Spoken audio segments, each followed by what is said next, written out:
Profit and loss ಒಂದು ಟಾಪಿಕ್ಕಿನ question ಇದು.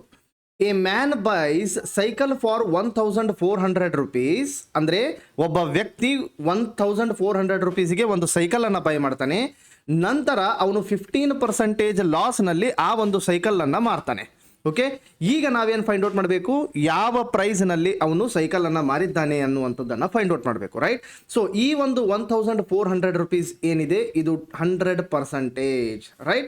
So 100% ಅಂತಂತಂದ್ರೆ ಏನು, 1400 ರುಪೀಸ್, ರೈಟ್.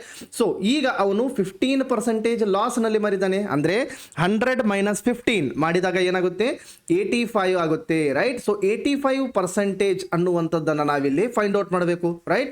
ಸೊ 85% ಅಂದರೆ divided by 100 into 1400, right. So 1400 85% ಏನಾಗುತ್ತೆ ಅನ್ನುವಂಥದ್ದನ್ನು ಫೈಂಡ್ ಔಟ್ ಮಾಡಬೇಕು. 0 0 0 0 ಕ್ಯಾನ್ಸಲ್ ಆಗುತ್ತೆ. 85 ಇಂಟು 14 ಮಾಡಿದಾಗ ಏನಾಗುತ್ತೆ, 1190 ಆಗುತ್ತೆ. ಸೊ ಆಪ್ಷನ್ ಎ ಅನ್ನುವಂಥದ್ದು ಕರೆಕ್ಟ್ ಆನ್ಸರ್.